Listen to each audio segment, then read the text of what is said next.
Hi there, this is Mark, and I am in very sunny Redwood City. They're building a tent structure in front of the San Mateo County History Museum, and they're in the process. I think their workers are just arriving and starting to continue setting it up, so it might get kind of noisy, but I'm going to still do my best to do the reading from the Golden Present Daily Inspirational Readings by Sri Swami Satchidananda. And this is nearly the last weeks of this project. I've been reading for 365 days the daily readings in this book and sharing them here, simply to share the teachings of Swami Satchidananda and to make them more practical and a way for us to connect with them in everyday life, so they're not so far out there type of ideas or messages, but they're things that I was inspired by the way that Swami Satchidananda has offered his teachings and the way Integral Yoga offers its teachings. They're just very much like everyday life type practices. So this is the reading for November 29th, and the topic is a mantram is nothing but God. God has no form as such, but the scriptures say that God manifests as sound. In the beginning was the Word. A mantram is a sacred word, so by repeating the mantram, you are in direct communication with God, with that higher energy. When you feel that, you say, "Let me continuously repeat your name. Think of you, feel that you are working through me every minute. Without you, I cannot live. I cannot even breathe. I am completely in your hands, like a little baby in the arms of the mother. If some difficulty comes, all I know is to cry. You know immediately why I am crying. If we really want God, we don't have to do anything, just cry." So in repeating the mantram, you are literally crying, calling God's name. You should have that sincere trust. Mere repetition brings benefit, but it will be manyfold if you do it with real feeling, with this total confidence.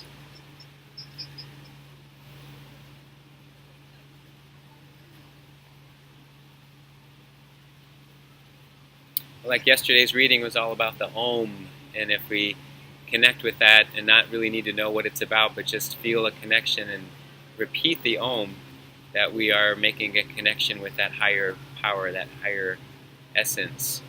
And you know, when I first read this in my head, I'm thinking, "Let me continuously repeat your name. Think of you. You are working through me. I cannot even live or breathe without you." You know, it almost sounds like this codependent relationship, right? But in this instance, if you really think about how are you breathing, you know, what is causing you to keep your breath going? What determines when you're going to stop breathing? Now you may say, well, I either, die of old age or some accident happens, or, is it all just accidental, or is it all coincidence? And for me, this just offers a different perspective on what it could be about. And I know that when I start to consider that there is some force moving through me that is giving me this breath of life, there is some force that's inspiring me to take action, there is some force that's moving through me to feel this longing to want to understand and know more. I lean into that, and it feels like this sense of alignment. Like, oh, you know what? That just makes sense.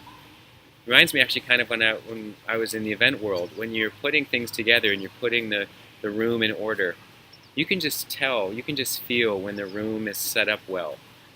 When you walk through, there's a feeling of energy that moves through the space, this idea of feng shui. But in the event world, you just would know, like, if one little thing was off, you would just move it, and then you're like, oh, okay, that feels right.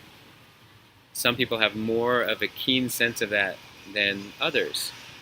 And it comes from building that muscle. And the more that your eye sees a certain way, the more you'll see those little things that are off. And it shifts the energy. Someone may not even know why walking in this room felt so amazing, or what was it about that, the organization of the space that made it so cool to be in.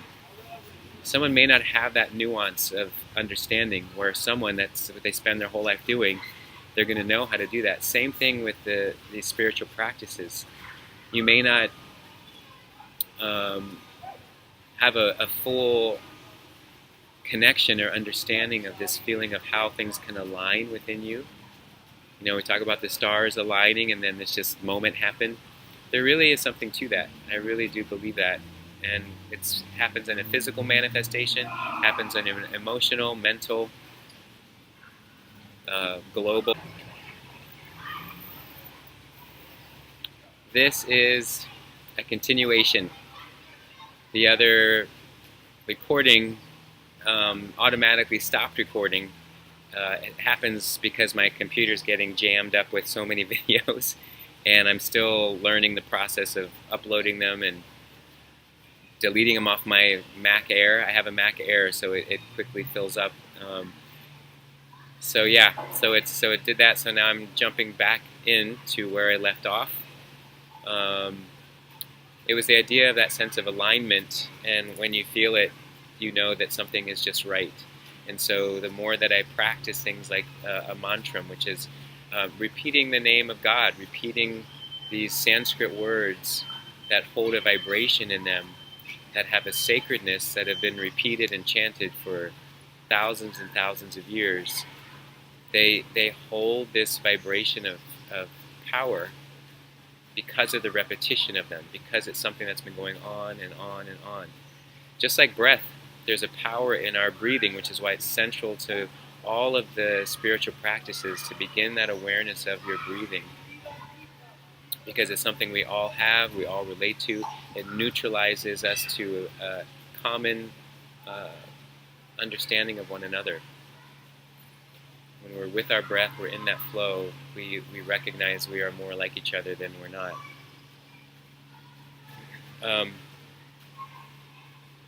I like the part 2 here. He's spoken a few times in these readings about crying and how powerful crying.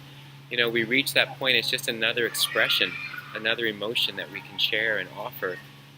In some ways, I think our culture tends to seem like it's not a good thing to do, or we don't feel safe to do it. There's a lot of judgment and criticism around crying. And a good cry, I think, is really healing, very powerful. It's cleansing for the body, for the mind. So I see why he brings this up here. And if you're literally crying, you're calling God's name. And because we're releasing all the things that we may know and opening ourselves up to this space of just surrender, complete surrender. And it takes that to really make that connection with God in a non-thinking way, but in this very centered, aligned way with our true self. And then he talks about the repetition of this, how it brings benefit by having that trust. And I know that's something I'm working on building, because it's just sometimes hard. Like, who can you really trust when you feel like you've either been let down, or you've doubted, or you felt like, how could this be real? But again, it's a muscle. And so I practice that with little areas in life. What can I build trust? Who can I build trust with? And, strengthen that.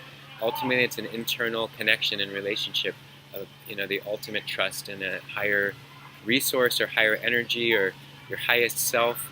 Building even with that, your best self, trust that that is part of you. Build trust and have faith that that highest self is there. It's operating in you, even if it just pops out 5% of your day or 10% of your day, but it's there. So, all right, I'm going to leave it there before this drops again. So thanks for watching and being a part of this, and I'll see you next time, and I'll figure out how to clear these to make more space. All right. Om.